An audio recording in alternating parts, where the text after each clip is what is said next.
All right, at this time, I'd like to call this meeting to order at 12:03 p.m. on July 22nd, 2020.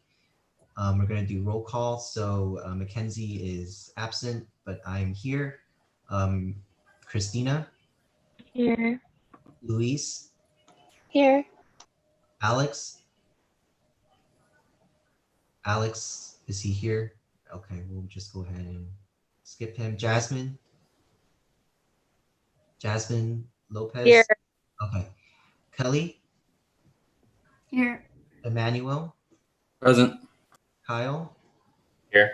David, Here. Nancy Francis is here too. So before we start this meeting and conduct business, again, I'd like to go ahead and acknowledge that we are doing so on native land, the native land of the Hahamanga tribe of the Tongva Nation, just honoring those that came before us. Next, we're going to go ahead and look at the agenda and go ahead and approve this if everyone is okay. Just discussion items today, no action items. I move to approve the agenda. Okay, all A right. second. David first, and is that Luis? Luis Yeah. second? All right, we're gonna go ahead and take a roll call vote. So see here, so Luis, Yes, I. David, Aye. Kelly, Aye. I see Alex is here, so Alex, Aye. Jasmine, Jasmine, Aye. and then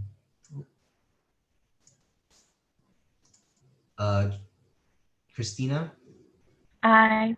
Kyle, Aye. Manuel, Aye. and we do have a consensus on this, so motion passes. Thank you all. So next we're gonna go ahead and take a look at the minutes for July 10th. And I believe, oh, this is the 15th, so.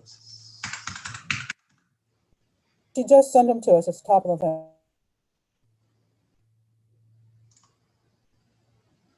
So these are the minutes for July 10th. If you all want to look it over, I'll scroll through a little bit slowly what we talked about and what we did.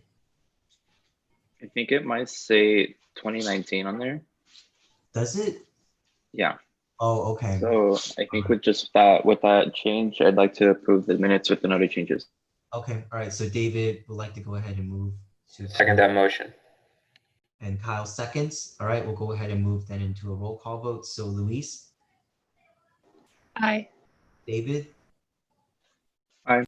Kyle, Aye. Kelly, Aye. Christina, I. Alex, Aye. Jasmine. Aye. All right. We have a consensus on this, so motion passes. Thank you. So next would be the minutes from the 15th. So let me go back here and open that up. This also says 2019, so we're going to have to go ahead and change that, but I'll go through and scroll to this if you all want to take a look. Oh, that's the 10th, 7/24, 7/15. Sorry, that was the wrong agenda. But this does have the correct year, so. All right, if that looks good,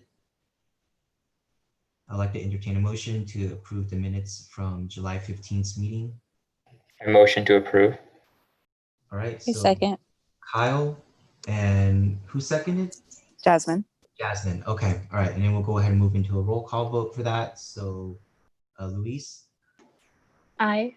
David, Aye. Christina, I. Kyle, Aye. Jasmine, Aye. Kelly, Aye.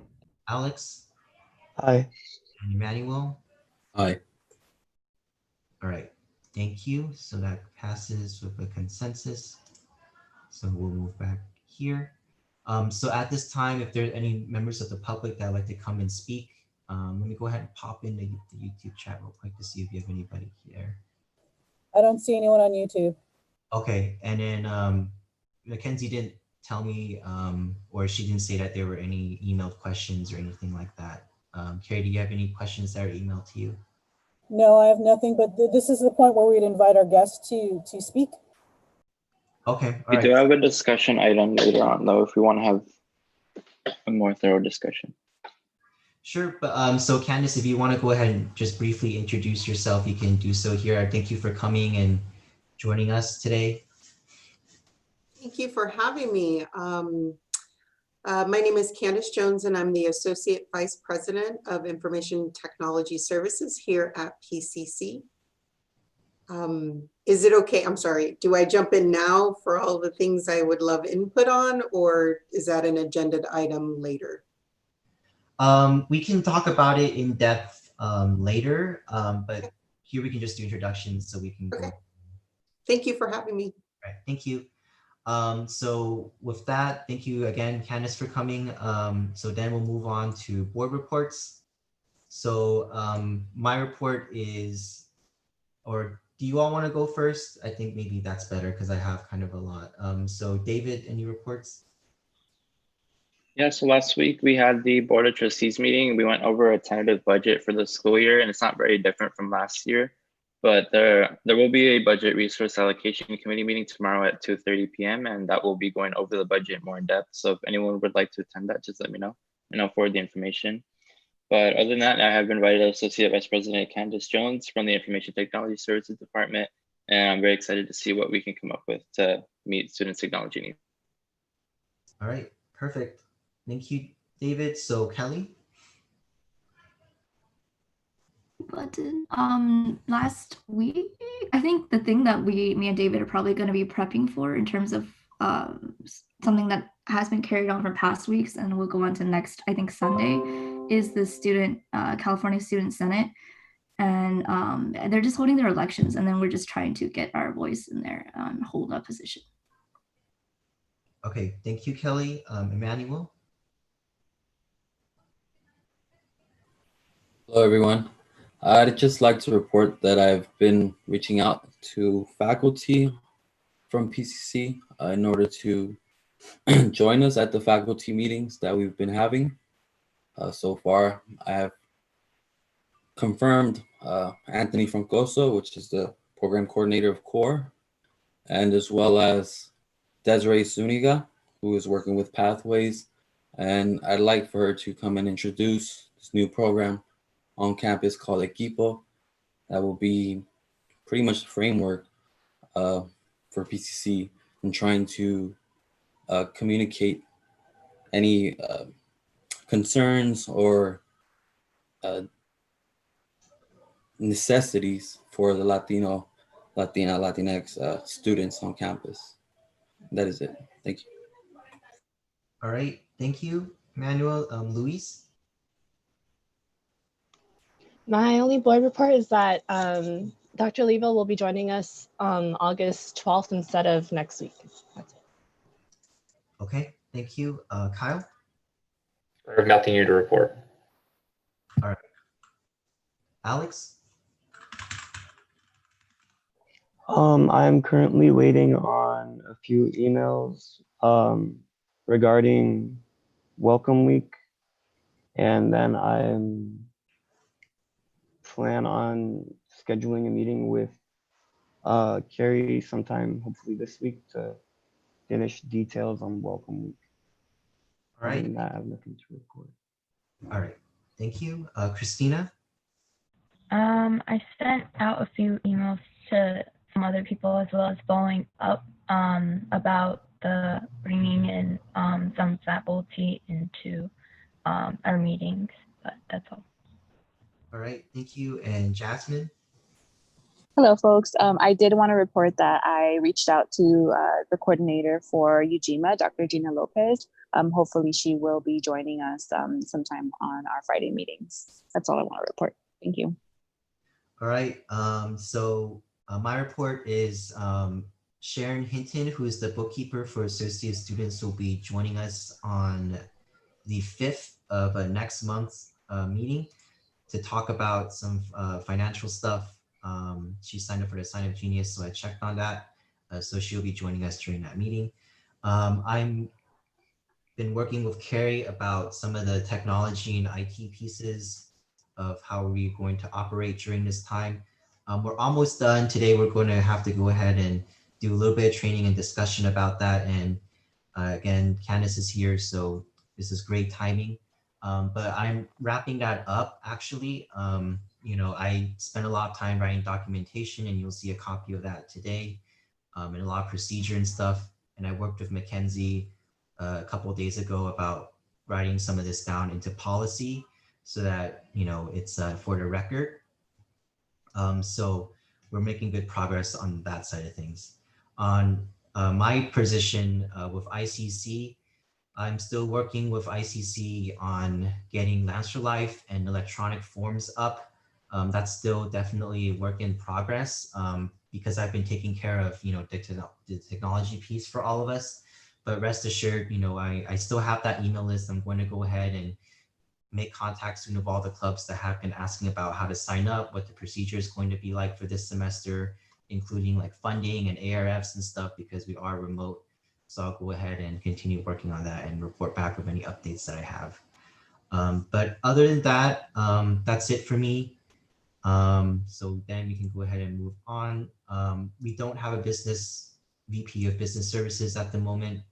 So we'll go ahead and move on from our financial report unless anybody has any information on anything related to finance. No? Okay, all right. So next we'll go ahead and move to the advisor's report and see Carrie and Dean Cobb and Jordan are here.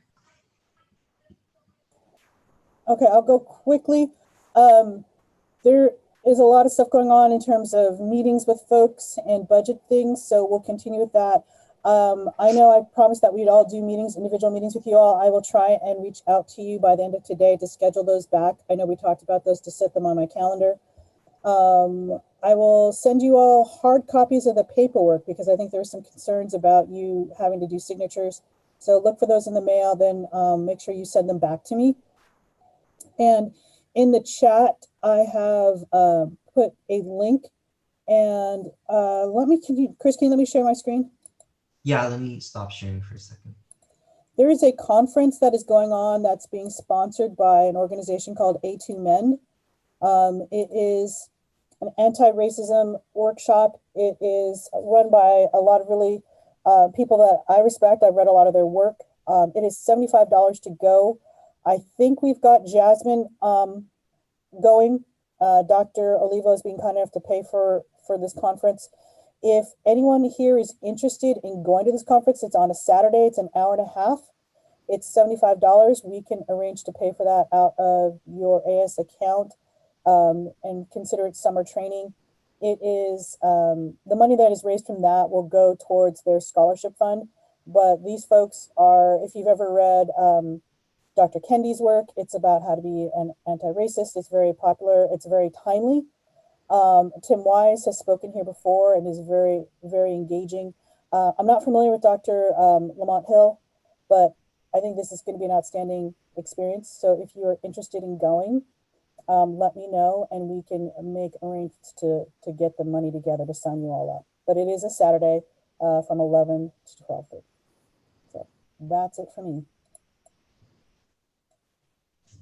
All right, thank you, Carrie. Jordan or Dean Cobb? I don't have any reports, so Dean Cobb can go. Hi, everyone. Good to be back with you. So I've been working with Student Business Services, Student Bank as we commonly know it, and the fiscal side of the house related to our budgets and what and our collective processes are going to need to be for fall. So those meetings will continue into early next week. I will request that either next Wednesday or next Friday, you put a tentative budget, approval of a tentative / summer budget on your agenda. And we can talk more about that. But so I've been working on them. So before anyone starts putting things out, I need to finish this round of meetings with the fiscal side of the house so that we are clear going into fall what the expectations will be related to fiscal and financial processes, because those are changing. And as some of you have experienced in spring, those changed mid-spring semester, actually mid-pandemic. And so we're trying to rectify some of those issues that caused, because now folks aren't here. And anyway, so we will have new processes beginning in fall, and it will definitely impact ICC. And Chris, you and Carrie and I probably need to have a conversation about what ICC is going to look like in terms of funding, so that I can make sure that I bring that to the table in these discussions. I'm meeting with folks on Thursday, which is tomorrow, about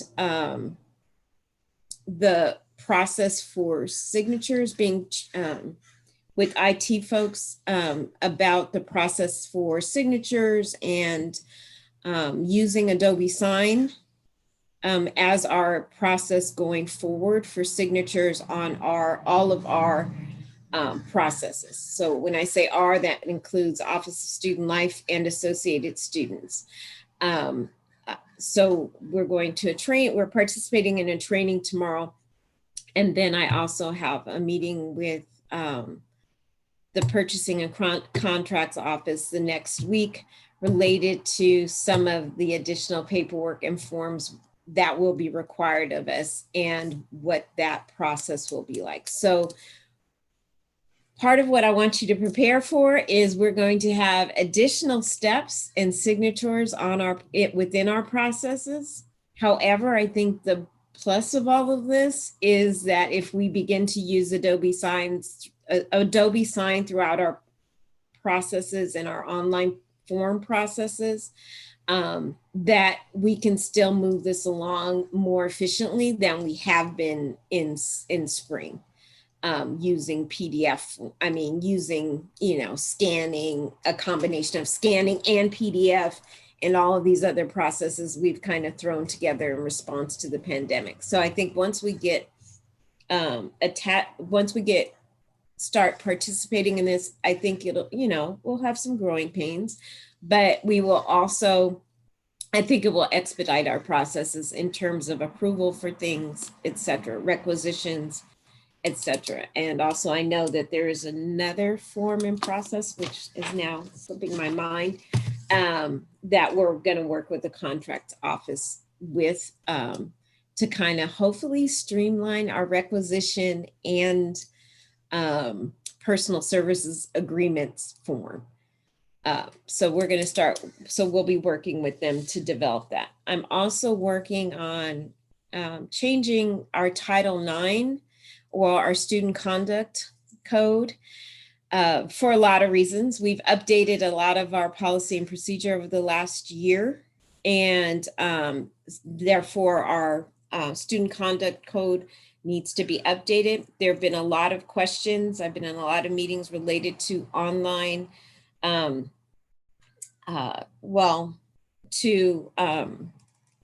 academic integrity and related issues related to that, particularly what our processes have been and now need to change to attend to the fact that everyone's online.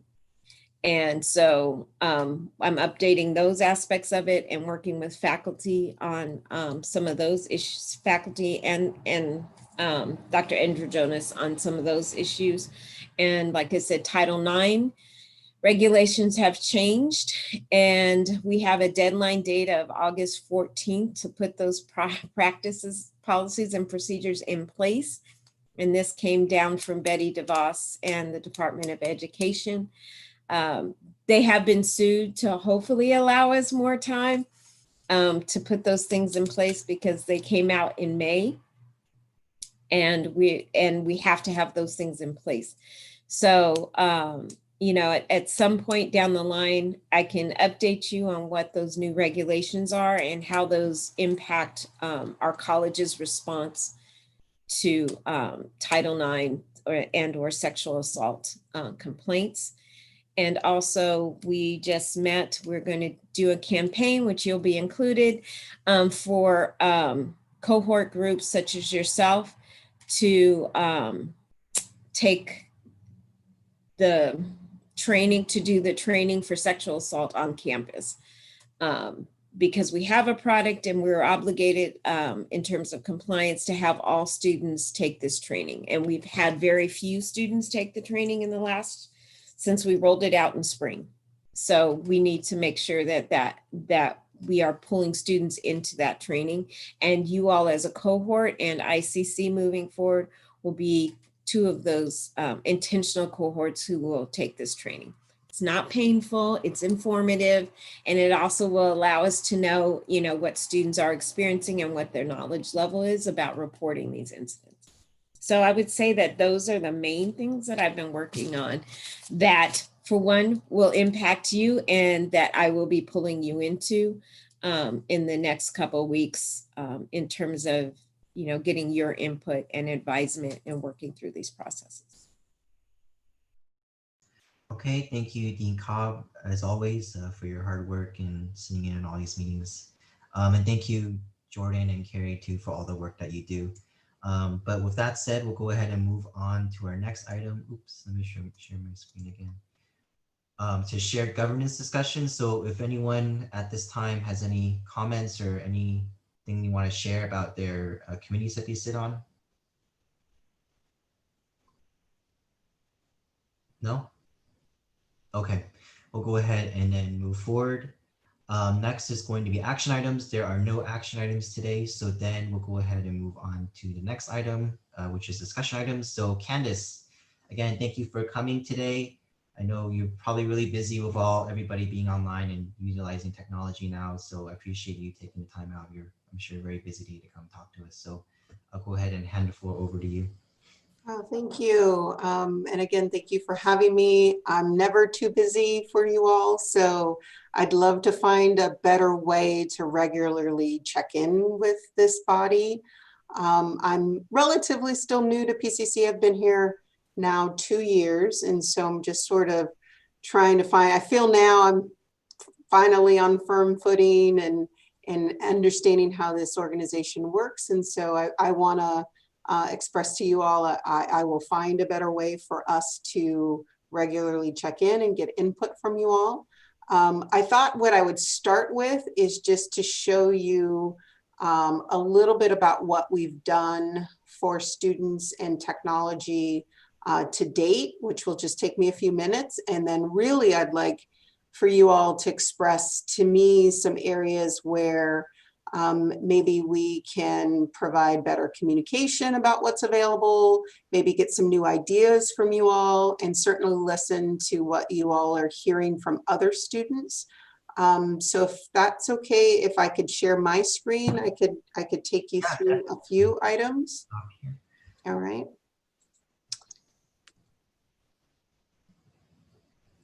All right, I'm sorry, I'm working on policies, as you can see, but I'm going to move this over. All right, can you all see that? Yep. So what we did in March, we created a web form, a Google Doc, just to collect data on any students who were expressing a need for technology. And Dion actually sent this out, and I saw her posted on a few social media areas for us to start collecting data. In that process, so students just tell us their name, their email, what they need. In that process, though, we get all sorts of responses. So this is the output of that data. So we had over 784 students who actually requested, and some recently. And so this comes to me, I review it, and then I send a message like this from our help desk system to any student who has signed up that lets them know we have a number of Chromebooks set aside for free. We also have some specialized software, which I'll show you in a bit. And then this is the process by which you come and pick up the equipment.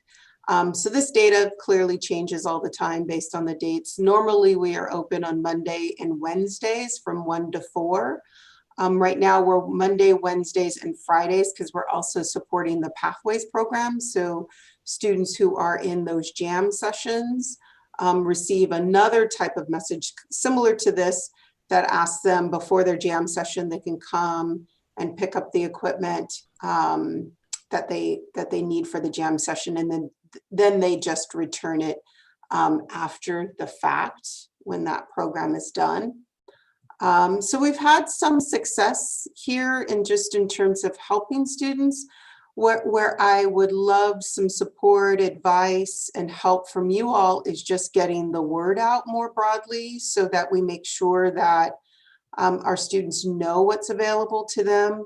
I think between the March timeline and today in terms of summer sessions, so this was mid-spring semester, and then clearly we're a significant portion through our summer semester.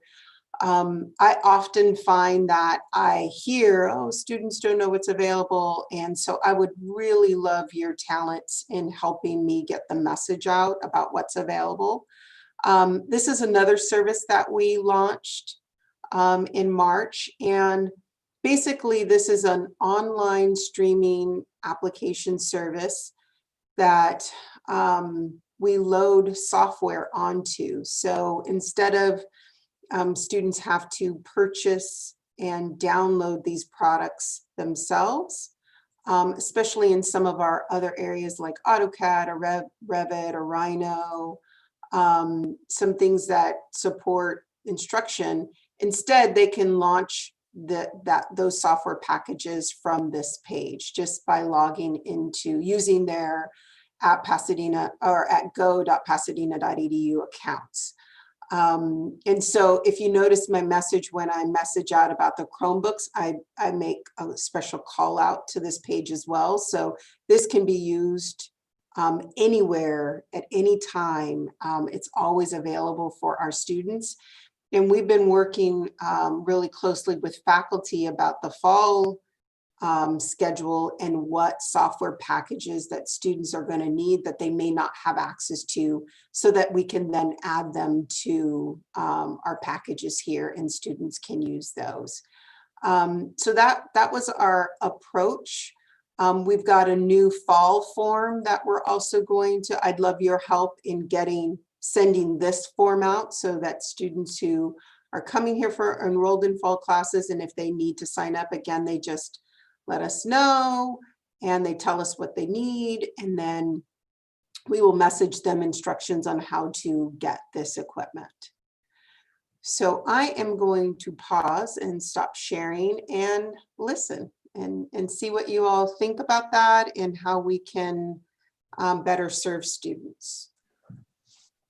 So I wanted to bring up something I did mention at the meeting on Monday about sort of like a physical communications with students, because I mean, what I imagine when I think about non-traditional students is that these are students that don't typically have regular access to technology, and these are the students that will probably need this kind of resource the most.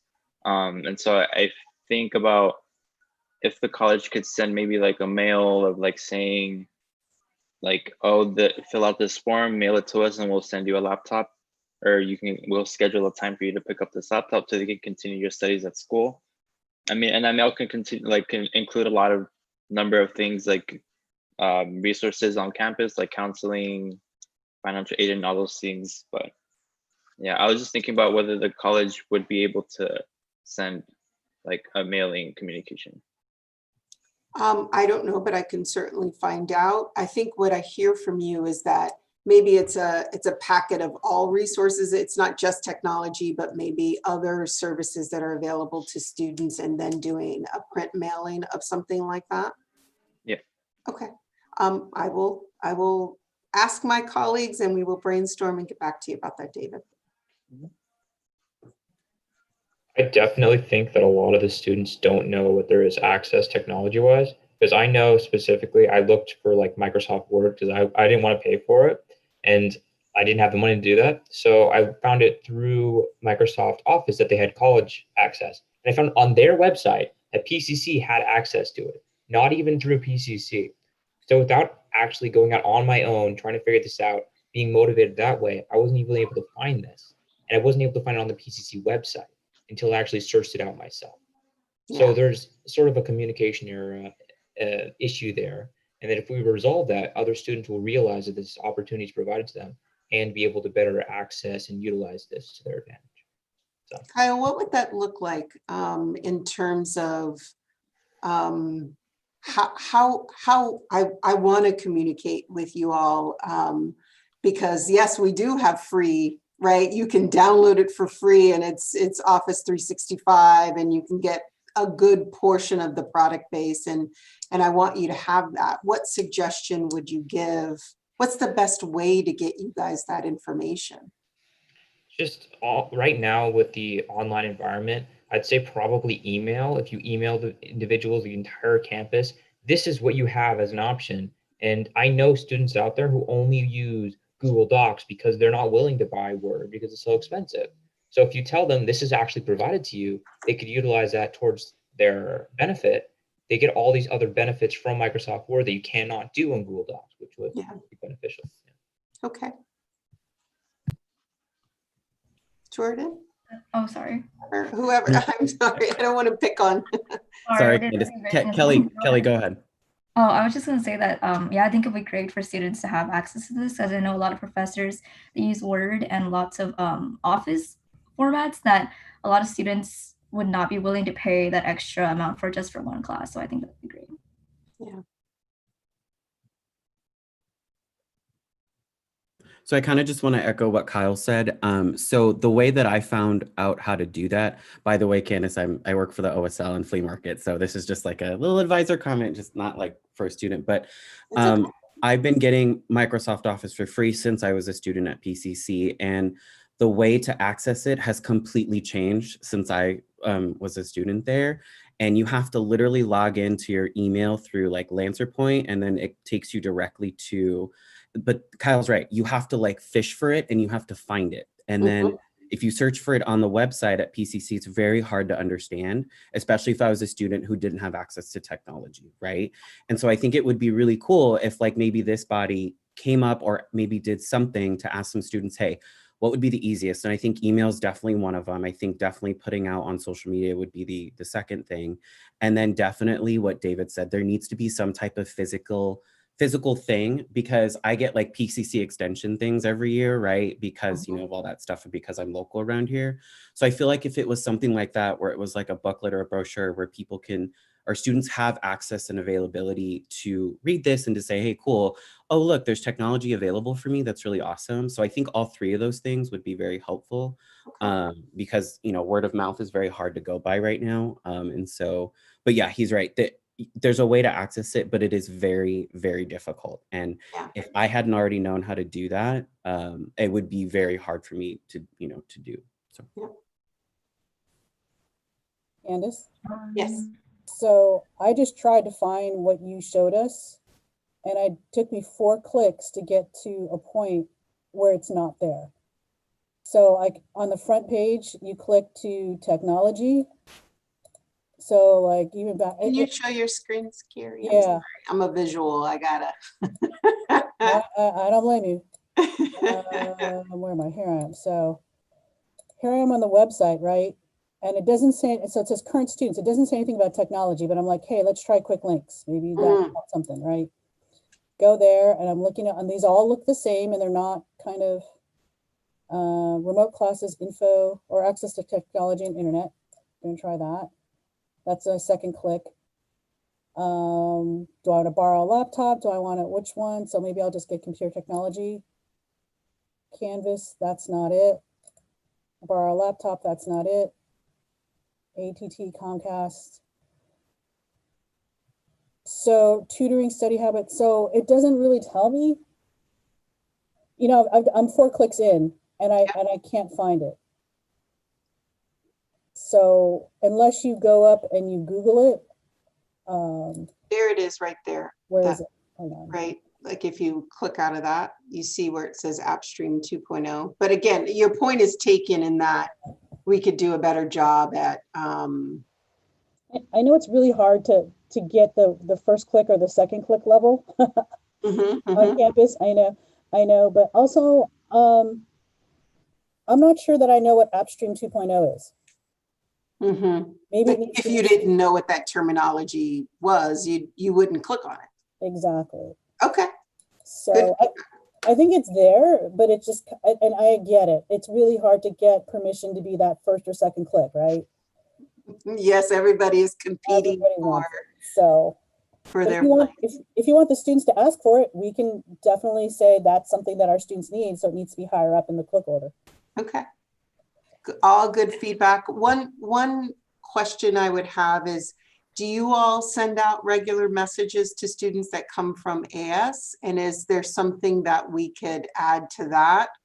Because we often get feedback, just so y'all know, like students don't read email. I mean, that's the first thing that comes out of somebody's mouth about email. Students don't read email. So we absolutely will send via email. But sometimes also I think when you send from a random person, like, who's Candace Jones? I don't know who, there is some level of context and I love that, Dean Cobb. I love it. There is some context because there's some familiarity that they may associate with associated students as opposed to, Office of Technology, Information Technology. And so however I can provide content for any messages or resources that you all provide, I think that might be our fourth little bubble of getting data out to students. I mean, I think it's been very difficult for us to send these kinds of messages to students because before, the way that we would publicize our resources was through flyers on campus, through word of mouth from speaking to students face to face. And so I feel like right now social media has been our main medium of communication with students, and even that we may only have immediate access to like 200, 300 students, but that's nothing. Okay. So that's why I do want to push for physical communications with students. I see Emmanuel had his hand raised for a while, so we'll do Emmanuel and then Kelly. Hello, Candice. I think that for me personally, I think something that would be very helpful is if the bookstore had some kind of flyer. Well, now it's virtual, so where do these students go to purchase these things first? It's the bookstore. I know that, I don't know if it's still the same, but they may be external. I know they may not want to push away that money that they could collect, but I don't think it's about profit. It's about, getting all this resources and technology that we need. I know that in the past, Professor Sandy Lee has been working with, I'm not sure who was the one designing SolidWorks on this Stream app. I was familiar with it. I think another thing that might be helpful is if professors included that information from Microsoft in the syllabus, which my professor has done. That's how I knew about Microsoft. Great idea. Great idea.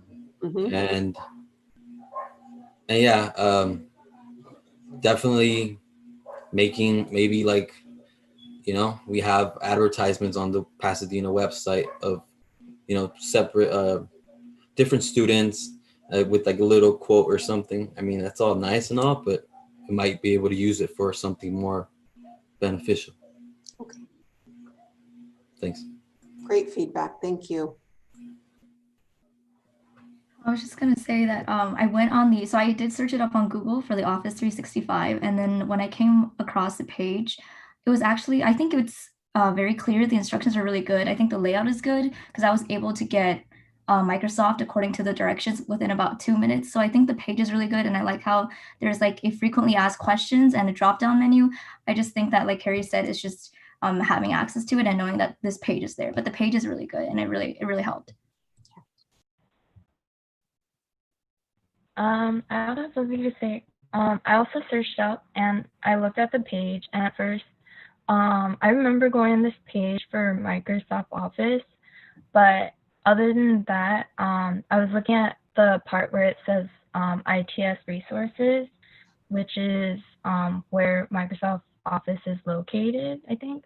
And it also has the app stream part.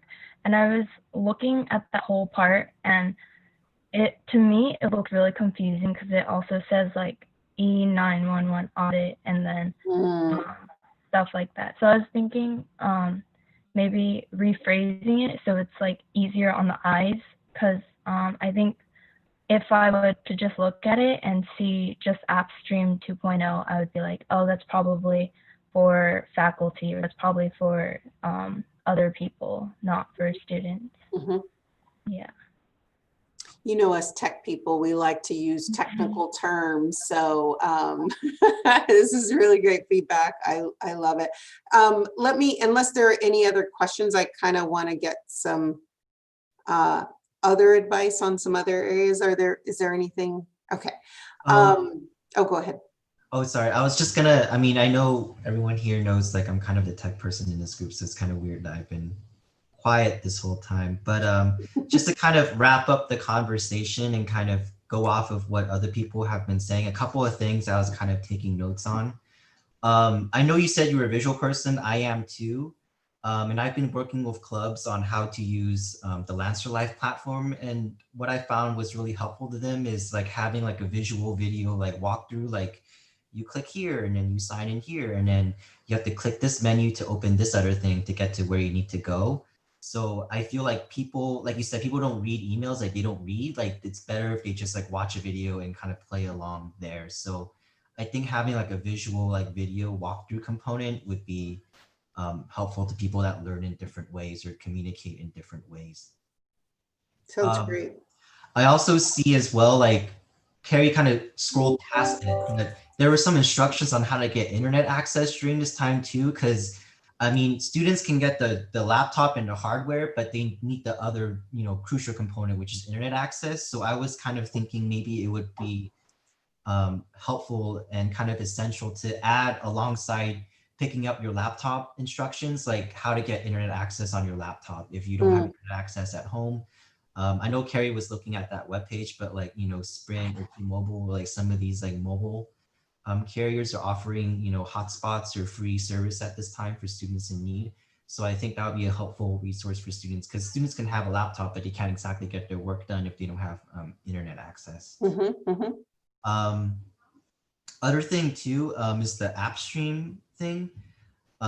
Maybe also, as I was saying with the visual component, like having a visual walkthrough of like installing Office, maybe a visual component on how to use AppStream, especially considering that it's a term that not a lot of students are familiar with, or it might seem like foreign to them on how to use. So I think that would be helpful. But also I see there's like quite a selection of apps on AppStream, but like, for example, you know, I had another person in my class from last semester who, after the pandemic happened, couldn't access a workstation at school, and his computer at home obviously like wasn't, you know, fast enough or new enough to run the program. But in this list that I see, it's kind of missing the program that we were using. So I was wondering if maybe there could be a pathway for students to give feedback on what apps they need or what apps they would like to see, so that they can have access to, because I know a lot of students, you know, they just work on Chromebooks, they work on their laptops, or even work off of only like their phone or their tablet. So I think having a way to give feedback on, we need access to Adobe, or we need access to Unity, which is the software that, you know, I was. We're working on Unity. Yeah, so I'm glad you said that one. It's a difficult one for us. So not everything will run in a streaming service. Some software has to connect to like physical equipment. So, but I love the idea, like make a suggestion, suggest a software package to be added or something like that on that page. I think that would be great for us to get input. We try to get input from instruction to say, well, what software packages are required for students to complete their courses, and so that if we're getting it from the instructional side, then we're matching it. But I love the idea of soliciting feedback directly from students who are using it from that page as well. Yeah, I mean, I can't imagine, like, I know AWS charges a lot, and on top of that, you have to pay like the RDS licenses to get that working. So it's like, Don't you worry about the money. Let me figure that out.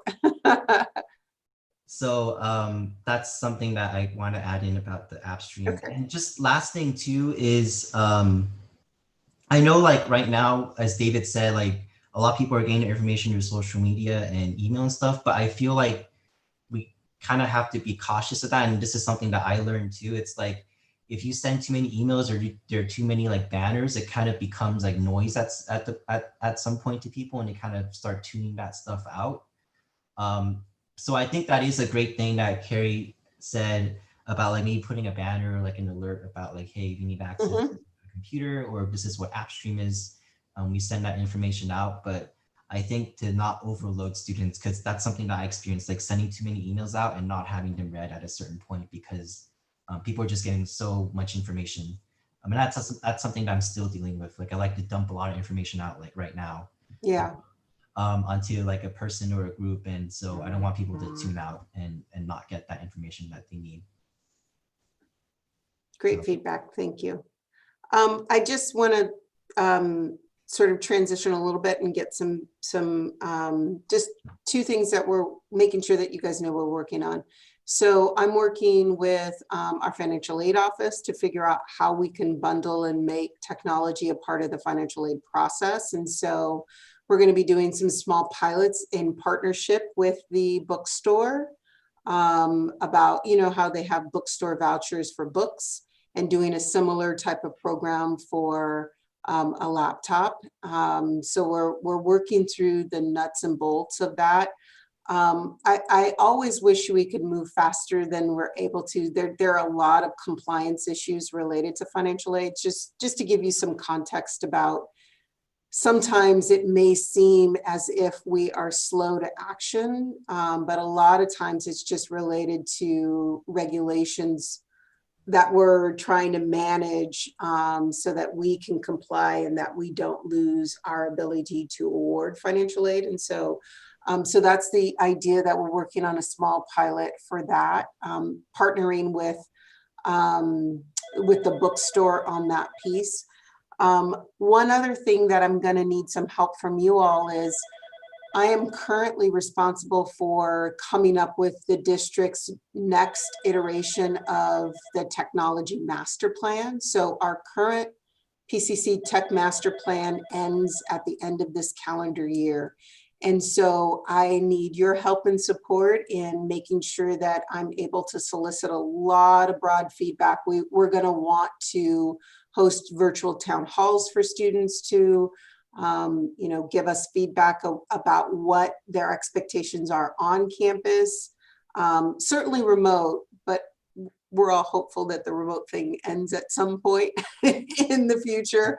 But just, you know, what are expectations around Wi-Fi? What are expectations around, you know, electrical outlets? What are expectations about how instructors use technology in classrooms? And so we have a draft survey for that, and I'd love to send that to you all to look through that and give us some advice to make sure that we're asking the right questions, so that we get the data that we need that will help inform the new technology master plan, which will get us into 2021. So I'm expecting that survey and those virtual town halls to be in the September-October timeframe. So I'm just kind of giving you a heads up. I'm going to come back to you all and ask you for some help and support there.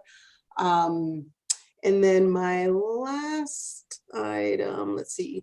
No, I already told you about financial aid. My last item is I know Mackenzie is not on the call today, but she will be, this doesn't have to deal with technology, but she will be receiving a message. And so you all can talk amongst yourselves about how you all select for committee representative. But I'm actually chairing the PCC has a new position called the Chief Diversity Officer. And so we will be sending a request to AS for a representative to serve on that committee. And so I'm just sort of plugging that request is going to be coming. I'm chairing that committee. And so just giving you a heads up. if you all can sort of think about how you would want to participate in that important role too. Candace? Yes, ma'am. So since you're the chair, if you can talk to HR, the problem that we've always had about AS serving on these committees are that so few of our students are EEO trained, because EEO training is offered so infrequently. And when it is offered, it is usually a 4-hour or an 8-hour training, which will require our students to skip classes. I've told them about this. I've told HR, I've told Lenora. No one seems to really care. Therefore, the number of students who can sit on these committees is vastly diminished. We just had a large group graduate. And I'm going to say, David, did you go through EEO training? Yeah. So David is probably the only AS member who is EEO trained. And that means there's also probably no other students available because most of them have graduated. Great feedback, Carrie. So I will pass that on. I may be able to get a waiver because in order to serve on this panel, you actually have to go through some training. So, I will certainly reach out to HR and one, give the feedback, say I've heard this feedback and I'd like to deliver that. And then two, figure out what we can do about this particular recruitment. Great. Thanks. All right, and just a last thing too, and this is something that I've been discussing with Carrie, just kind of AS IT related things like for our group specifically, but some of the things that Carrie and I discovered as we were going ahead and making a procedure and making policy for how AS is going to operate online is that we kind of ran up against some access issues on our end. And so we wanted to go ahead and kind of, or Carrie and I want to go ahead and maybe ask IT and to see if we can move forward on gaining access to some areas that we think we need and kind of doing that. Like two things that Carrie and I really think would be a good idea to have access to is one is the, it's not board docs, but it's the PCC like governance management system where you can update like meetings and upload agendas and stuff. Currently, I'm going to one up you, and I'm actually going to maybe suggest something else. So you know how you use board docs for the Board of Trustees? We're actually wanting to roll that out for every group. Okay. And so I know today that the shared governance app is used today by many committee memberships. I would advocate and ask, hey, we can get you really on the short list of the first implementation if you'd like to start using board docs, which then would be consistent to what we're doing for the foundation and the Board of Trustees. The first group so far in our queue is College Council, Academic Senate. I'd love to add you all to that list. That would be perfect. Thank you. Okay. Who do you think that we would go to sort of advocate for that? Oh, you don't have to. I I got you. I just wanted to make sure I can add you to the short list that you would be a willing participant to just move into board docs. And if the answer is yes, then we will start scheduling that work. Candace, I think that'd be awesome for us, but the technicality piece that always happens is because we don't give students EDU addresses. Remember, you helped me create 3 static addresses: president, public relations, and trustee. The problem is because those are generic email addresses, we are not giving any security clearance. So that's what Chris is kind of talking about, is that I have clearance to go to board docs and I have to end up uploading all their agendas because we cannot get clearance for those 3 addresses. And the same thing is clearance about adjusting the website. I don't know if it needs to be HR needs to give us permission or you need to give us permission, but they can't edit their own website because they don't have access because the EDU address is a static, not a personal. Okay, let me take that down as an action item. Okay. Yeah, as it stands, the way it is, and it's not the most secure way. So don't tell any of your IT people about this. Maybe don't even say it. But let me stop you there. Don't even say it. We can regroup offline. We'll talk offline. I'm glad that this is a public meeting, Chris. We don't want to give away secrets. I'm glad Candace is here to hear it and it helps. So that's it on that. But would I be reaching out to you directly, Chris, around sort of board docs and any IT related? Would you be the most appropriate person? Who would I send? Who would I work with? I can definitely go ahead and discuss this in depth with you more. Okay. And then I think Carrie also, because I've been working with Carrie closely on getting access to these accounts and putting all of those accounts in like a password manager so that we can share all this around. And it'd be Chris and myself. Okay. Yeah, it'd be Carrie and Chris. Got it. Thank you. I will be in touch. All right, sounds good. Does anyone else have anything they want to share with Candace, or Candace has any last words? If you can please provide your email to us, so we can reach you. I'm going to type it into the chat now. I'm also going to send my ask of you all. I'll send it to David since he and I sort of started the conversation. Like I'll send you the technology form that we're using for fall signups. I'll send that to you all. And then I've got lots of notes about how to improve our communication, work with you guys more closely on some of the items that we're doing. I also just want to say thank you to you and your team. You really have helped us through, like, not just for AS related matters, but for flea market and OSL as well during this time. Michael Ihrig is a god. I don't know if you want to reiterate that to him, but he helped us out so much during elections and did a lot of stuff. But yeah, thank you to you and your team. It's been really great working with them. Oh, thank you. Yeah, thank you for coming too. I mean, IT, is one of those jobs where like if you're doing it right, no one says anything and they don't appreciate you. But if people need you, like right now, or something goes wrong, then they're barking up your door or barking up your tree. So, I can't imagine. Spoken like a true IT professional. I have worked. What do you want to do with your life, Chris? I worked for IT. I worked for an MSP in the past, like part-time. So wow. I know how. I know. Not that I know how it is, but I know what people like us have to deal with sometimes. So. I have one question. Sure. I know you said that you're going to send out the fall 2020 technology access form. And then I know we're probably going to get a lot of questions if we end up posting it, because I know that you also said a lot of people have been borrowing Chromebooks, I believe. Mm-hmm. So would the sign up be different?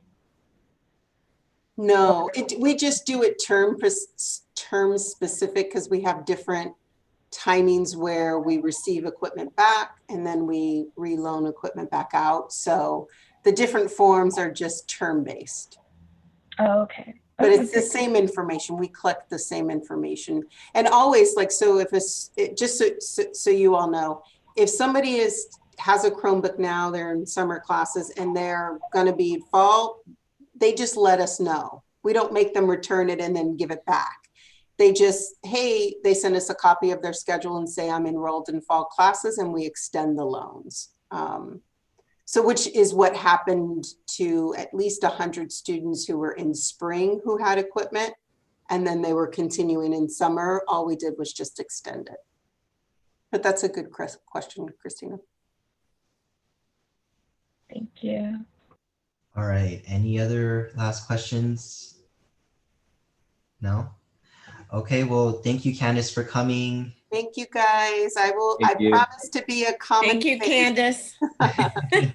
Bye, guys. Candace, you're awesome. Thank you. Yeah, I look forward to talking to you soon. But with that said, we'll go ahead and then move on to our next item, which is planning for fall 2020. So Mackenzie brought this back. I know I kind of dominated the conversation last time about what I plan to do with Club Rush and with just ICC in general, but I kind of want to hear maybe what you all were thinking for your particular positions, what you want to do for fall. So I'll just go ahead and leave the floor open to whoever has any ideas, or we can start brainstorming.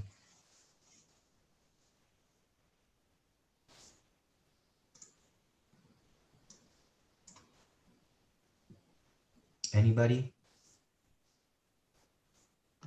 So I'm just gonna pitch an idea here.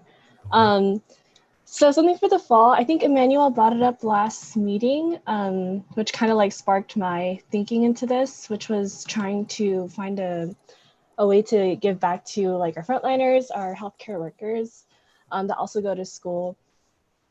I wasn't exactly sure how we're gonna do it, but I was wondering if we could do something in the sense of like you know how like when coronavirus like first came in, like a lot of food banks are doing like a lot of like drive-bys for like food or like supplies or whatever.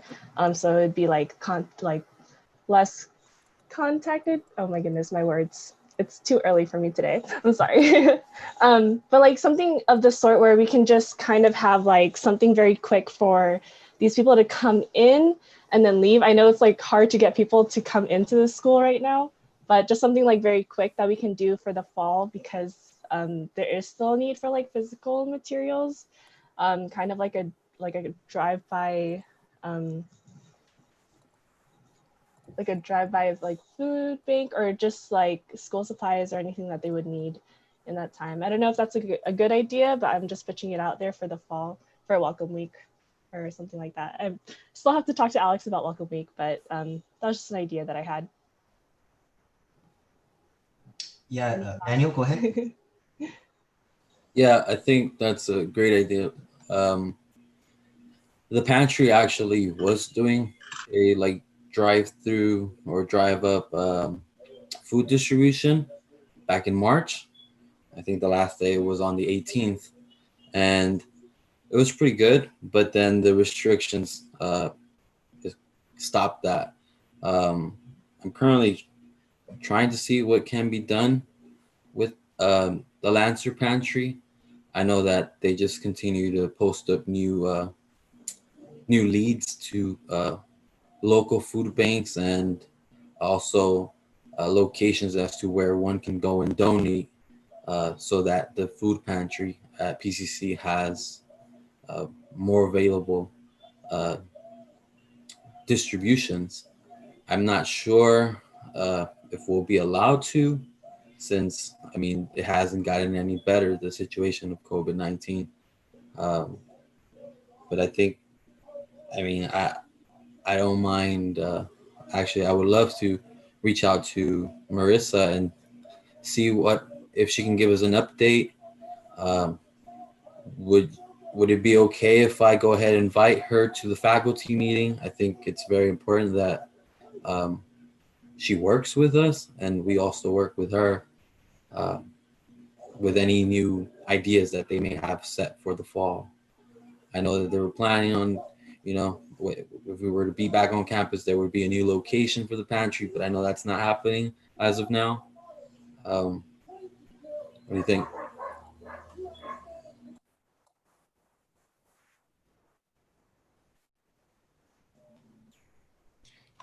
Can I Go ahead, Inka. say something to this? So they're working on options right now. Marissa and Katmani are working. I know throughout the summer, we've tried many different avenues to try to bring the drive-through back. One of the concerns from Dr. Mike Bush is the number of hands that have to touch the food to get before it gets to the students. Because ideally, what Marissa wants and pantry folks and Katmani and the campus wants is to be able to go back to the drive-through. And I know before we went into this kind of stepping back from in-person distribution, we had been talking about having students make appointments to come to the pantry so that we could monitor the number of folks, who would be in line collecting food, etc. But now that we are actually moving backwards on this, that's not a current option. But I do know Marissa is working on options for that. And also, we're looking, I was just on a meeting this morning and yesterday where I'm listening to other folks who have actually maintained their pantry distribution through drive-by. And so, you know, and I know Carrie and I are on a listserv in which that's a huge discussion too. One of our concerns is, you know, making sure that anyone who's doing this has appropriate PPE in order to provide the distribution. So I know, like I said, they're working on it. We've been scrambling to see if we can partner with any other local community areas. One of the ideas was that we could have our delivery delivered to a local food distributor, like food bank, and then they could distribute. But one of the regulations related to LA Regional Food Bank, that's where we get our food from, is that it can't go through an additional third party. It has to be distributed through the entity that has the contract with them. So that wasn't allowable. We're now working with Grocery Outlet to see if we can partner with them to provide a place where students could possibly pick up food, or that they would distribute food on our behalf. So I know that's one of the newer aspects, and we have a great partnership with the Grocery Outlet that's on North Lake Avenue in Pasadena. So they've been really supportive of us and contributing toward our pantry. So I think that's the newest iteration of what we're trying to do in the meantime. I do think it would be great to have Ketmani and Marissa come and talk about what is happening related to food. There are just tremendous number of regulations that go along with distributing food to the public. And like I said, right now the college is kind of antsy about calling up hundreds of students to the campus for food distribution. So, but I do think it's a great idea to have Marissa come. Thank you. They actually just opened up a new food bank in Pasadena yesterday. I believe it's 500 North Lake. I believe I don't know if that's the location of the All Saints Church, but it's multiple churches who have teamed up and made this new food bank that just opened up. Maybe we can link Marissa up with them if they're not already informed.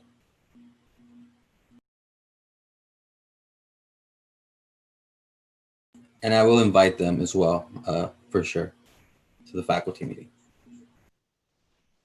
All right. Thank you, Emmanuel. That sounds like a plan. So I know, Luis, you kind of started off this conversation. So it was a food handout you were talking about, but then you're also talking about like school supplies and I think something else. Just something like just kind of something broad.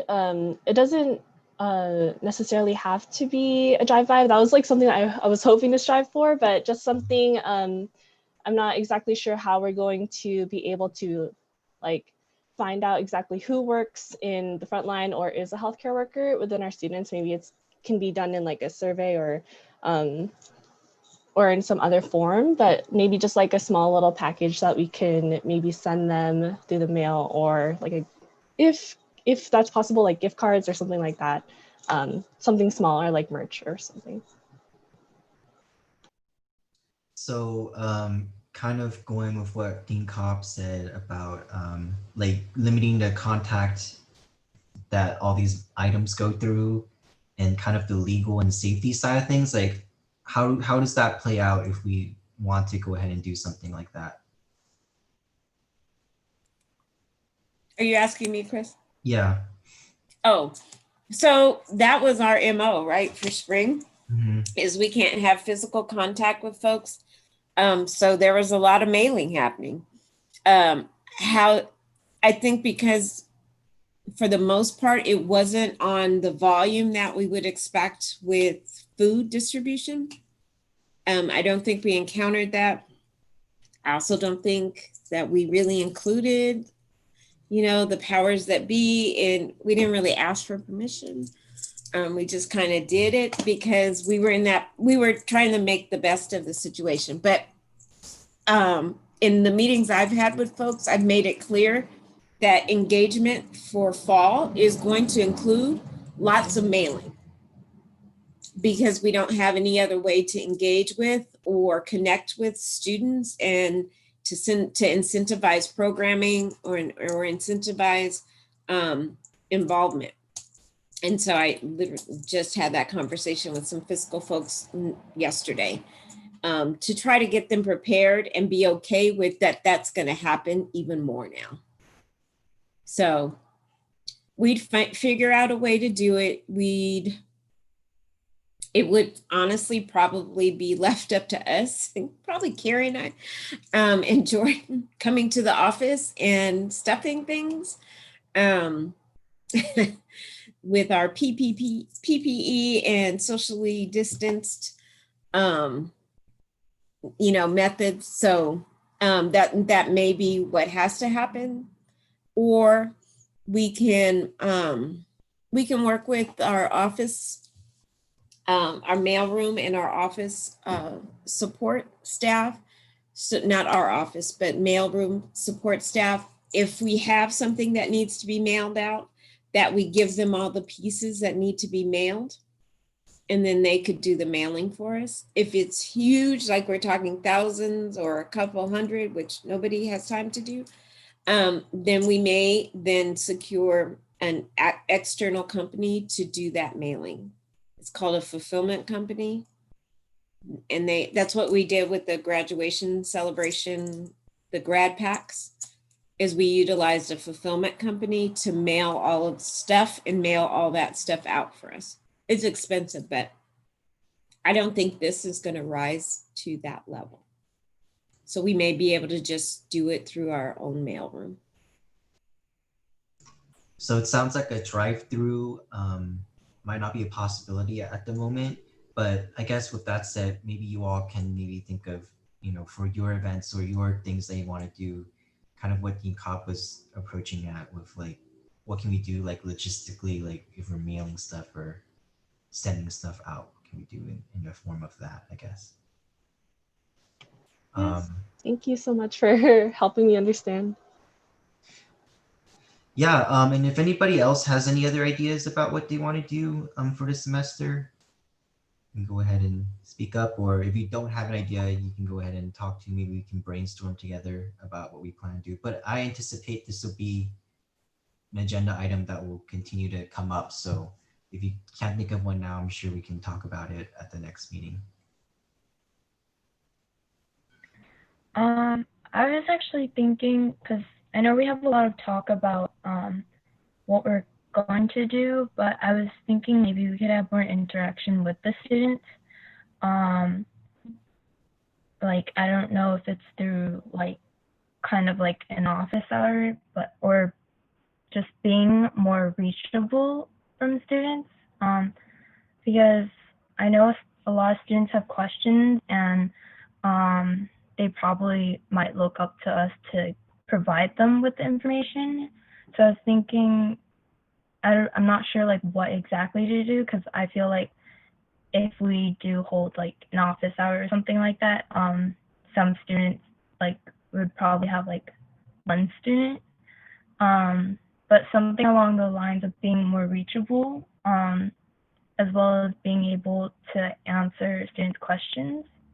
Because I know right now we have a lot more students coming in, as well as past students, and I feel like a lot of them probably have a lot of questions that really need to be answered, especially since we're virtual now. But I'm not too sure what event, but that was just one of the concerns I had. So one thing we did a lot last year was we made a couple town halls, but the only issue with that was turnout. So we would only have like maybe 5 or 10 students show up, but I think that's the biggest issue, is publicizing those events, and we definitely need a VP of public relations for that. So hopefully we get that vacancy filled soon. So in tandem with that, I think it'd be a good idea to have some sort of schedule that we can put out saying this is the office hours for this person, this person, this person, so that an individual who wants to get help at, let's say, an office hour, they can know directly who they want to talk to, who can answer their question, and they can check the schedule to know when they should come in. Yeah, and to kind of speak to that concern, actually during the train today, I mean, you kind of pulled the words out of my mouth. Like, I want everybody to be able to have virtual office hours, you know? So the service that I'm going to have everyone sign up on and train on is going to allow for that scheduling. So people can go ahead and book a meeting and you get the Zoom link automatically and it works itself out. So with that said, I have a problem to that solution. I think maybe not 100%, but I think that will go ahead and alleviate that concern for the most part. But on the other side of things, I know, you know, the biggest challenge and mountain we're going to have to climb is engagement. And I think it's going to have to be maybe like one of the underlying themes of our group this semester is like, how do we reach out to students? How do we promote all these resources and all the people, all this faculty that want to connect with? How do we make that bridge between all these resources and then giving them to students who need them? So that's definitely kind of one of the themes this semester is how do we get people engaged, and something that I think we can continually think of and innovate on. Just because I know we have social media. I'm personally not a social media person, so I haven't seen and haven't sat on the other side of managing that. So I don't know how much of a reach we have or how much of a push we might need on that end to get more people involved and more eyeballs on our posts. But that's one outlet, but maybe other outlets too, like what Dean Cobb was saying, just like mailing students something physical so that when they get it, it's like, oh, you know, it's physically here, like they know we're here. It's not just like a Facebook post that they make. I think that has a big impact on people, like having something and receiving something to know that they're not alone. Chris? Yes. So two things, just one thing, I just got an email, I think you all may have gotten it from Alex Buckelhide. I guess the notice is that the fall will be primarily online, in case you're all wondering. That has been made, except for a few exceptions. But also going on about jumping to the topic at hand is a couple things. One, if we could have someone, I'm thinking organizational, can I have someone volunteer under Google Docs in the shared drive that I gave you all? You all got the shared link to the Google Docs for AS? So under there, make another file that says fall programs. If I can have someone agree to make a Google Doc, and it could be an Excel spreadsheet with a date or something that everyone goes in and edits, like maybe have months, like September, October, November, and people put in programs that they're going to do or that they think they have to do, even if you're just planning, right? You can just put something on there and say tentative, right? That way we're starting to see how the semester is going to shape up and we can start planning. And the other thing too is I did want to make you aware of a couple of things that you will need to do is that we are required by law to celebrate the Constitution. So Kelly, you will be required to have celebrate Constitutional Day, which is generally, I have to look up the exact date. It's usually September 12th, but that's a Saturday. So I'll have to go and see when it's being celebrated this year. We have to do that because that is something that gives us, it meets a requirement for us getting federal financial aid. So we'll have to do flyers, we'll have to do outreach, we'll have to do some sort of event, and that will have to be pretty conspicuous. And then other than that, I forget who, Louise, we usually do something with the Halloween trick or treat with the kids. That's not going to happen this year, so we need to think of what is another option that we could do instead. And then of course, things that have to happen will be Welcome Week as well as Club Week. And because there will be no fall sports, we might want to think about having a Spirit Week. And then just something else that I got feedback from a friend of mine who teaches at a charter school is that she has students coming here, but she feels that it's very, new students don't know where to start. And you've seen when I went on our website, how kind of 15 different ways that a new student could go. So I love the idea of David saying, you know, town hall, and yeah, you're right, there's only 5 or 10 people that come, but maybe we outreach to jam classes and we see if we need to start doing partnerships with Dave Steinman to get the word out. And that maybe you host someone, Christina hosts a walkthrough. This is a new student. Hey, this is where you need to look on the website for free software, right? And just host a 45-minute, don't do an hour, people are sick of hours. Just do like a 30 to 45-minute walkthrough, welcome, this is how the website works. And Dean Cobb also put up there, the college is hosting a virtual welcome center, which also really helps. And I think it'd be good if a couple of you got trained on that so you understood where all of these things are. So just a couple of logistic things. We've been talking things pie in the sky. Now I'd like to see you start putting things in writing. So if someone wants to volunteer to create that Google Sheet, and then I think an assignment should be is that everyone puts at least one activity down for the fall, because now is the time to start thinking about that, because we need to start acting on things. Okay. Okay, thank you, Carrie. And I think that definitely will be helpful just to have all of our ideas kind of in one place so that we can use that as like a knowledge base. And maybe, you know, if Mackenzie kind of agrees that we can maybe just keep continually bringing this up as an agenda item so that we can always discuss and be on the same page with what events we're scheduling. And to kind of put a finer point on what Carrie suggested or what Carrie brought up with new students, I think if anyone were to read emails from PCC, it would be new students. So I think there we definitely have a captive audience. So if we were to have some kind of new student orientation town hall there, and this is kind of fusing, you know, what David brought up with having town halls in the spring, we can kind of maybe get more engagement there and keep that audience with us as we move forward in the fall, having that new student group. And guiding them along and providing them resources and stuff. So that's just an idea that I kind of thought of as Carrie was talking about, and I just want to kind of put that out there. But to kind of go ahead and respect the time here, so we have enough time to talk about the last item. Before we move on, does anyone else have any concerns or ideas or anything they want to share in terms of what they specifically in their position are planning to do for fall? No? Okay. I have something. Oh yeah, go ahead, Emmanuel. Yes. Well, this fall, well, already started, but I'm working with Equipo, like I mentioned. They are also planning a welcome week virtual town hall where new students are able to get to know us and see what kind of work that we can do for them. I think, once again, I want to say that I think it's very important that we work with them since it is a new program and we're very inspired at the moment. I have a lot of plans with them. I don't think it would be a bad idea to do some of those plans along with them as a board.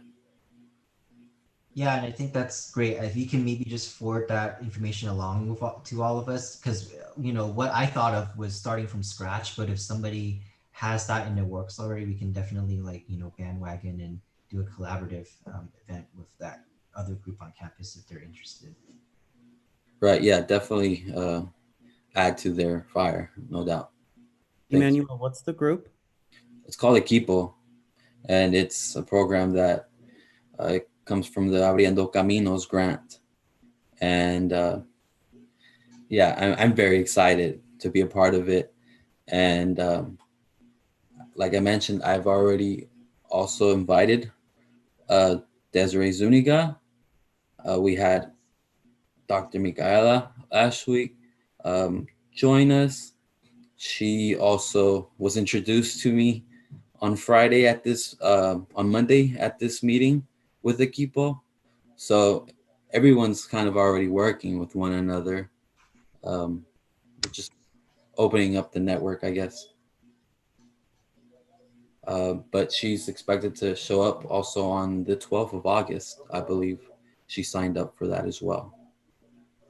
But I will update you all when I have more information about that. All right, awesome, thank you. Definitely keep us posted on that, Emmanuel. But you know, just any last comments before we go ahead and move on to item C for discussions? Okay, all right, then we'll go ahead and then go to AS training as a discussion item. So Carrie, I don't know if you want me to talk about the tech piece stuff here, or if you have any other training in mind. I know you say you told us to watch your video and everything, so. Yeah, as always, this happens. We overschedule a meeting and a lot of other good things happen. So we're out of time. So let's just do the IT piece because we can't put that off anymore. Okay, all right, that sounds good. Um, so let me go ahead and pull up the window here and Although get. while Chris is pulling that up, I would like to hear from one person in AS who's going to be responsible for creating that Google Calendar in the shared Google file that we sent you all.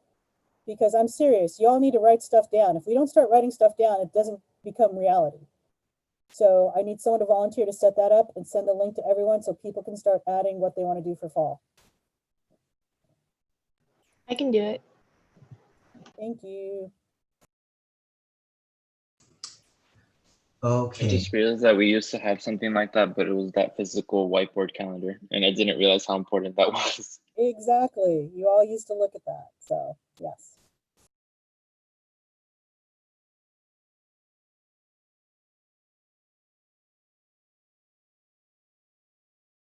Muted. But what I was thinking of it, yeah, definitely could be kind of like a living document and can have like maybe not like a Google sheet, but like just a Google Doc. But like you can add tables and you can add, links to other stuff. So definitely, I think that would be a useful resource for whoever wants to go ahead and maintain it and create that.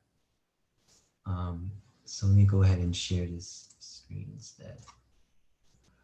Can everyone see this? It's a computer within a computer. I know it's like Inception, but we'll be doing the demo all in here today. Okay, all right.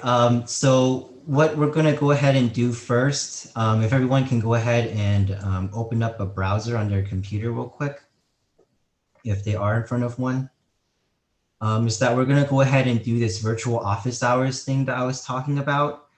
So what this service is, just to kind of give a basic overview, it's like if you ever use You Can Book Me, or if you ever booked with someone that uses a service like that, it's pretty much that. But you're going to be on the other side of it. You're going to be the one that's going to be scheduling your office hours, and you have a link to share out. And that link to share out, whoever clicks on it can schedule and pick a time that they want to meet with you. And when they sign up, this service is great because it automatically links to Zoom and sends out a Zoom invitation to them as a confirmation in their email as soon as after they sign up with you. So it's all automated. It gets added into your calendar. It's really great. I used it last semester and a lot of students I think really liked it. So this will be how we're going to be doing office hours this semester. And I'm gonna go ahead and pull up the chat too, so I can go ahead and copy this link. So I'll go ahead and paste that in there if anyone wants to go ahead and click to navigate there. So if everyone is cool, let me know, or if you're having trouble, I can wait. All right, so then we're gonna go through the sign up process, and then we'll go from there. Just know, like, this is, I mean, my ASPCC account, my Gmail account for that is active, so I'm just using like an alternative account that's not ASPCC. So just keep that in mind, but it's the same procedure. So we're gonna go ahead and hit sign up. And then we're going to go ahead and type in our email address. And then get started. And then it's going to give you the option to like link it with Google or sign up with Google. That is good. And that's what we want to do. So we're going to go ahead and click through there. And then we'll go ahead and sign in. And then this is kind of the crucial component here. You're going to have to give it permission to access your Google Calendar. This is important because whenever people schedule stuff with you, this needs to be allowed so that it automatically gets added to your Google Calendar as an alert or notification and stuff. So we'll allow that. And there you go. It'll bring you to a page where you can go ahead and start like setting up your meeting and stuff, but we'll go ahead and skip this for now. I'll show you how to do it later. We're going to go through like manually linking other stuff up first before we set up our appointments. So I'm just going to hit other, finish, basically just skip, and then, until you get to this page right here. Close that. So is everyone on this kind of like dashboard page? Okay, cool. So next we're going to go ahead and click on integrations. And then we're gonna scroll down and click on Zoom. It's kind of like this little app store here. So again, this is like integrations in the banner. And then we're gonna go ahead and click on Zoom. So this will be the connection or the glue that allows people to receive Zoom invitations whenever they sign up for virtual office hours with you. So we're gonna connect those two accounts together. And just to let you know, this will be your personal Zoom account. So the Zoom account that you use to sign into classes or to chat with your friends. So it's gonna be your personal Zoom. And it's gonna go ahead and ask you to sign in. I'm gonna go ahead and do that now.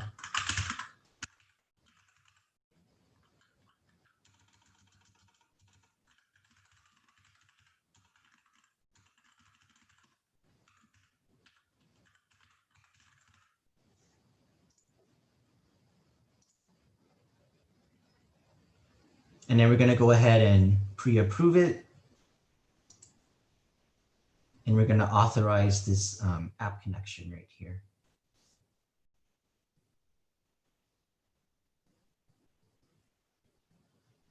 Okay, and this is important right here too.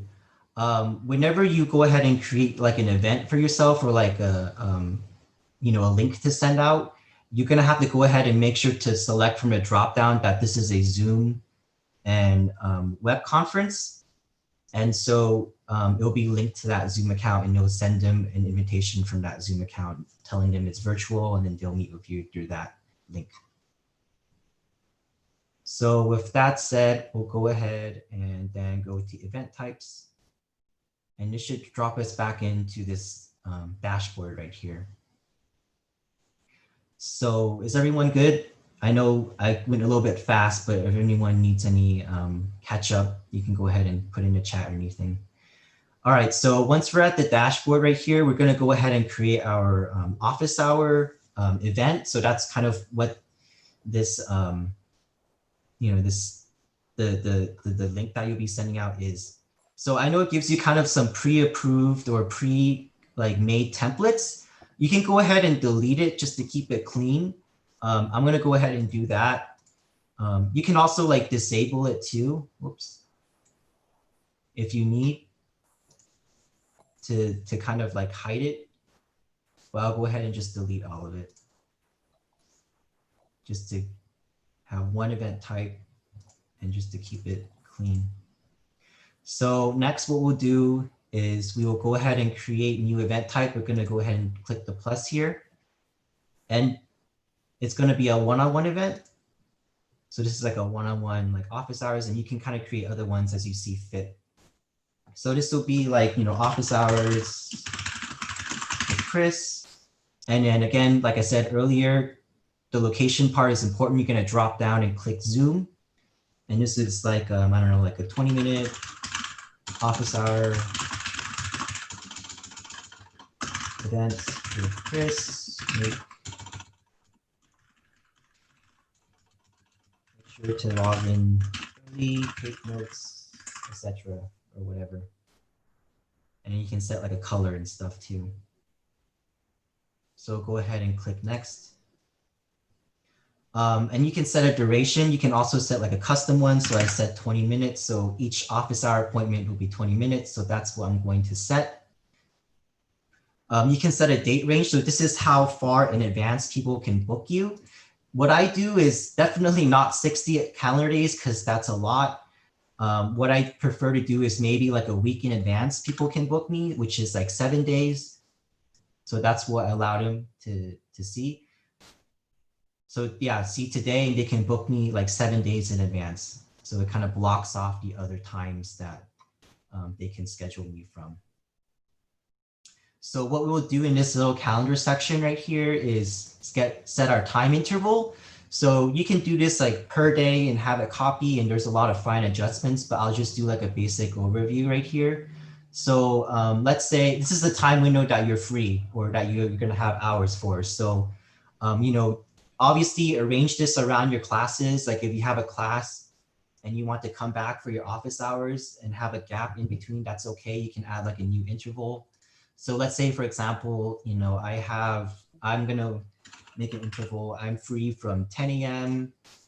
to like 1 p.m. And then if I have a class at like 1:30 and it gets out at like, 3, let's say, then I have a 4 p.m. window, and then I'm free until 6 p.m. And then you're gonna apply to all Wednesdays, or you can apply to certain days. Again, it's very fine grained. You can set it like, I know a lot of classes meet like Mondays and Wednesdays, so you can kind of set that and it applies it to all of it, but you can go ahead and adjust this later and you can come back and edit it later. So that's what it is. Oh, also, before you click next, Mackenzie, first, not to single her out, but she didn't select the setting last time, and so some things were kind of out of sync. Make sure the time zone is set to Pacific or local. And if it's not, people will schedule you kind of hours in advance, and that's like a different time zone, and obviously that won't work. So once you're done with that, we'll click next. You can also add like questions. Like when people fill out the request to have office hours with you, obviously they're going to put in their name so you know who you're meeting with. They're going to put in your email. So like if you missed the appointment or whatever, you can email them saying, hey, you missed the appointment. Let's, rendezvous another time. You can also add other questions like, what club are you from? Like maybe this is specific to me, but this is maybe something I want to add that's required. And so it will help me maybe like look up their information before I meet with them to let them know, like, if they have any questions about their club, I can answer them. So I'll go ahead and hit save and close. So we're finished with that. So this next section here is about like notifications and stuff. I typically turn this on because I don't want to manually chase people down. This does it automatically for you, which is great. I like to send email reminders to people, like maybe like an hour before, saying, hey, you have a meeting with Chris, this is the Zoom link. This is how to reach him and all that. You can also add a text link if you added a question for like, what's your phone number? You can also like personalize the body of the message that it automatically sends out, but the default's typically okay. And I'll go ahead and hit save and close. And then you can go ahead and also display a confirmation page to them. So once you're done like setting all of this, you can go ahead and view what it will look like to your audience that you're sending it out to. So it's this little button right here, view live page. And it'll look like this whenever this person goes to that page to book you. So they can select the date, they can select like a block, they can hit confirm, they'll answer all your questions and they'll schedule that event with you. So that's how it will look like to the person who's scheduling that office hour with you. I'll go ahead and close out of that and I'll go back to the dashboard.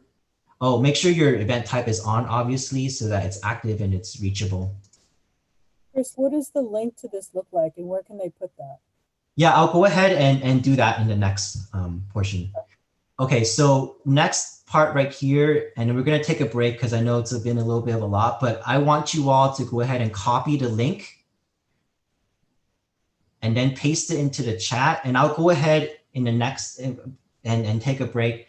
And when you're all taking a break, I'll go ahead and put this link and integrate it into your email signature for you all, so that whenever you send an email out and people are asking you to book hours with them, you just say, hey, look at my signature, my link is in there to book me. Follow that link, and then I'll go ahead and create a custom signature for you from that. So it should look something like this. Yeah, that's how mine looks like. So I'll go ahead and let all of them file in while I create these signatures, and you can all like take like a 10-minute break. Let's not do 10 minutes. Let's do like 5 because it's almost getting up to 2 because I know folks have to leave. Okay, sure. So go ahead and finish that up. And if you finish that up, go ahead and take a stretch. Or you can fine tune like your hours that you're available. That works too. Chris, can they also email it to you if they need to take a little bit more time to fine tune what they're looking at? No, so this link, it's like a Google Doc. Whenever you update the Google Doc, the link stays the same and the content changes. So No. If the folks haven't gotten their address done, if they're still working through the steps, can they just email it to you? Because they may not be done in time. that's fine. Yeah, just email it to Chris if you don't get it done, if you're still working through the steps.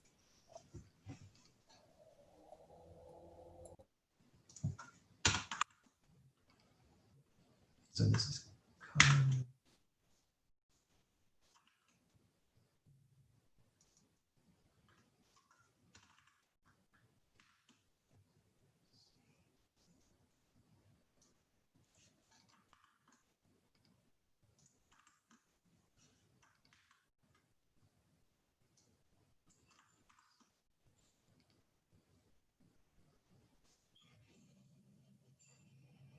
Luis, your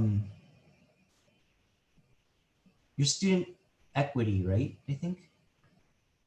No, I'm student services. And services. Okay. We're gonna rename this. That's okay.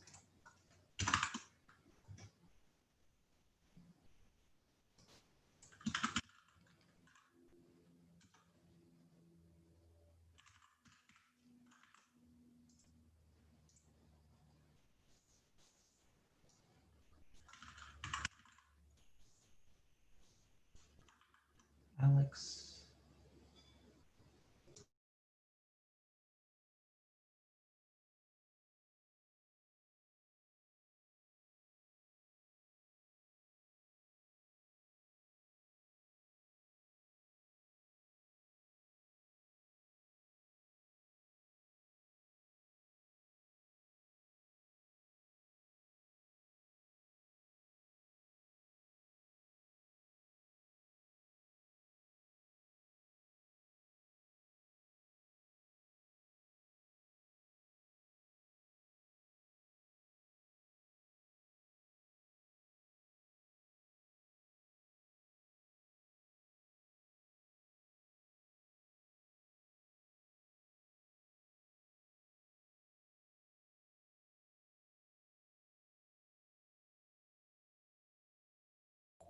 Hey, Chris, let's keep moving.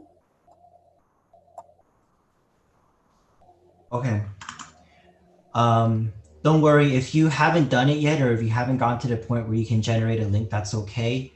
Just email me and then I'll go ahead and give you next instructions on what to do here. But I'll go ahead and while this is uploading, yeah. Go ahead and open up the drive.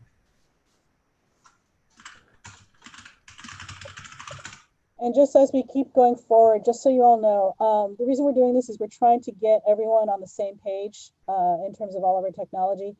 For your AS meetings, your group meetings, we're going to be using one of three accounts: the trustee account, the president's account, or the publicity account, because your personal accounts only let you do 45 minutes, and those are longer. A lot of times your meetings are longer than that.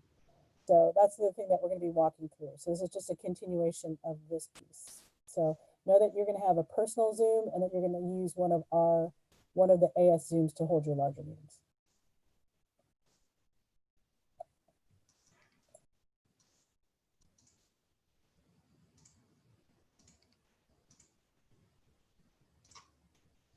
All right, I'll go ahead and copy paste this link so you can all open a Google Drive window. And this will be like the folder that stores our custom email signatures. So I guess I'll just pick Kyle because he's the first one on this list. But what you'll do once you reach this folder, you'll go ahead and download the file and then open it up. Like you could just click on it if you're using Chrome and you just open up and you'll have this nice little, file that's generated there. Oh, whoops, it looks like there's the comments that I added. Hold on, let me clear that out.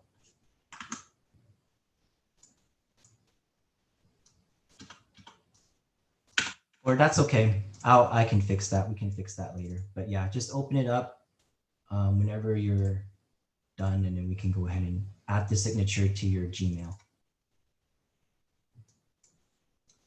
So once everyone has, is everyone good? Like, have they opened the files that they needed, or? Did we want to use the updated logos? We can, and I can update this folder with the new signatures and let you all know once I've added the new logos, but for now we can just use this. But once you're here and you open up that little file that's in the Google Drive, you can go ahead and highlight everything and then copy it. And then we're gonna go to Gmail. So open up your Gmail, like a new tab or whatever. And then you're gonna go ahead and click on settings, see all settings. And then if you scroll down in this settings window, you're gonna go ahead and get to a section where it says like signature. So you're gonna create a new signature and be like ASPCC or default or whatever it might be. And you're gonna go ahead and paste the contents of that file that you pulled from Google Drive into here, and it'll be formatted and it'll keep it and everything. So that's cool. And these little comments here that I left in, you can just like backspace them and delete them. That's fine.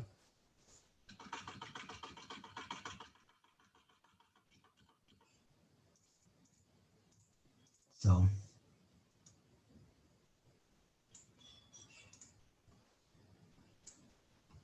And then under here for new emails, make sure to use the signature that you just added. I maybe don't recommend using it for replies or forwards because it makes the emails longer unnecessarily. And then that's pretty much it. And as a last thing too, if you want to test and make sure that the link goes to where it needs to go, you can go ahead and click on the file right here that you opened. And it should open up that link.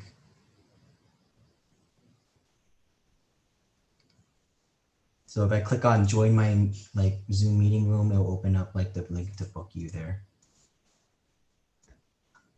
So that's pretty much it, I think, maybe for today, because I know we're running out of time. But I'll leave this 10 minutes here if anyone wants to make adjustments or we find errors in the code, because that's possible for these signatures. You can share your screen and we can talk about it.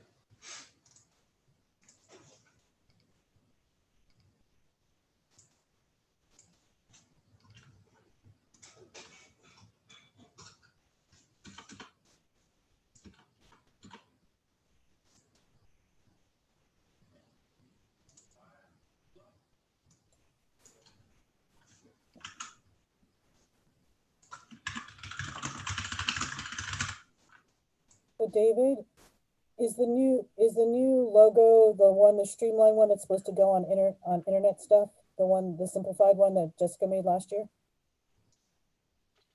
Yeah, she made some other ones that are like super like high resolution. Okay. I think she sent that all to us, so we can look at that. Oh yeah. Okay. There's like a couple different ones. Okay.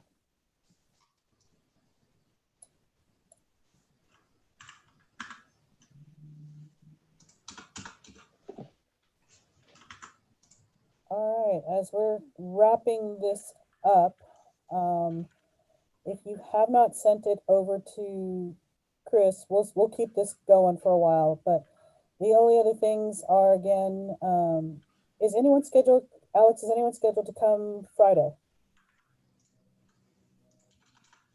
Yeah, we have, hold on, I was doing my, Coso.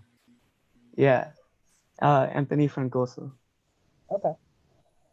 Also, did we fix the calendar to reflect the week off that we're taking? Yeah, I took next week off of the sign up.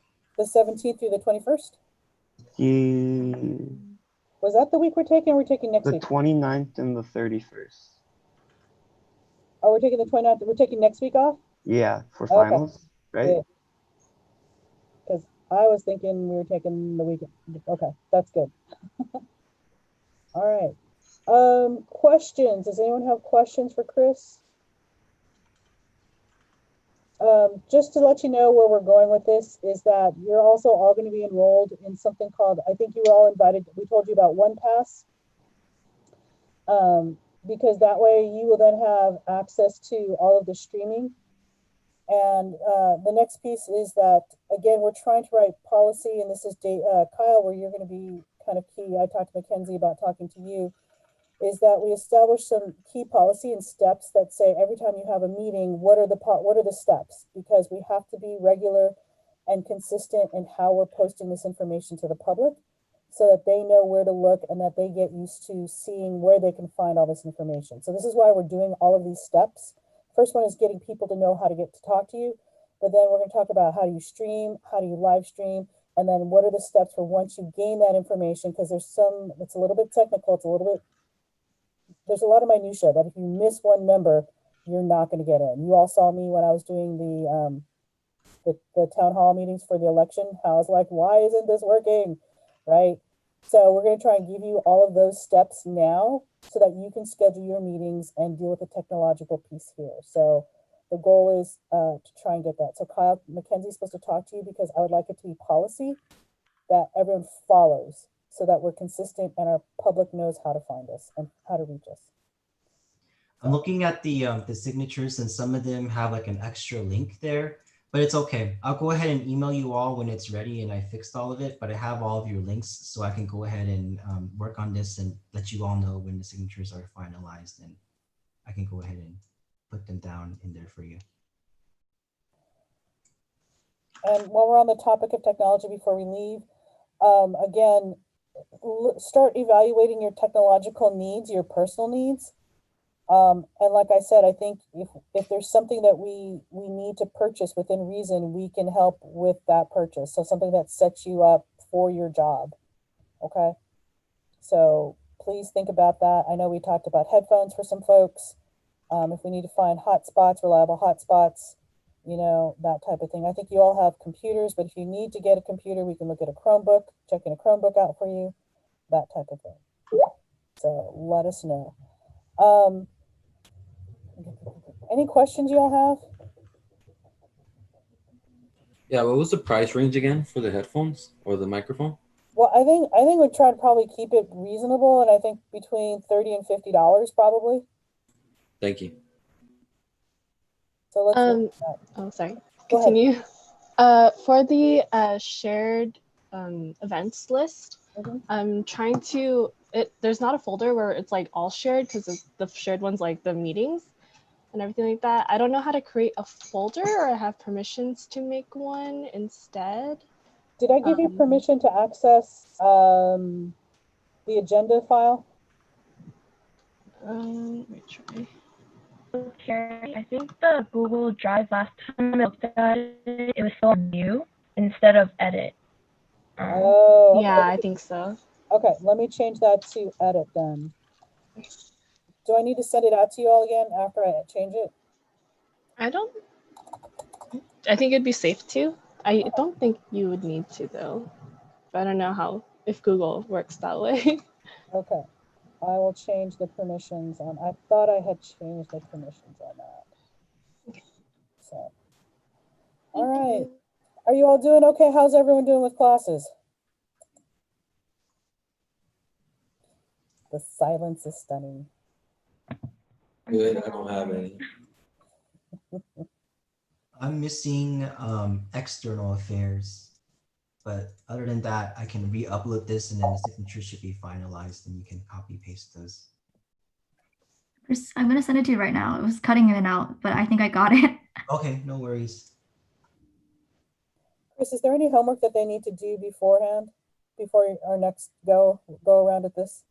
No, I mean, again, it's just if they haven't signed up for 1Password or if they forgot their key or whatever, they can ask you to reset it. But other than that, no. Other than on Friday when we're doing this, the second piece of this, just make sure to be in front of a computer, not like a phone or tablet, because I'm gonna be demoing it on a computer.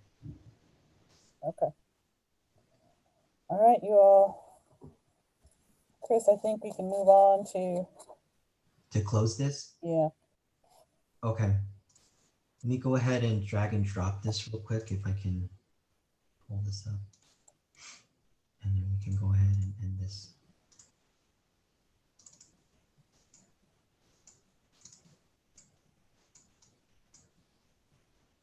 Update existing. Okay, cool. Yeah, so that Google Drive folder should be updated now. Kelly's is still coming down the pipeline, her link, but I'll update that when I get it. Okay, so let me go ahead and share my other screen again. We can get back to concluding the meeting. All right, so we'll go ahead and then move on. Are there any appointments to college-wide committees? No. Nope. Any appointments to AS committees? Any bill acceptance? And any last public comment on agenda items? I'm looking at the YouTube and I don't see any. So I think we can move on. Any last announcements from anybody before we adjourn? Yeah, sorry, just really quick, I gotta go. But I just want to let everybody know, if you haven't read the chat, the grocery outlet up in Altadena on Lake is having a fundraiser for Lancer Pantry. It started yesterday and it goes till next Monday.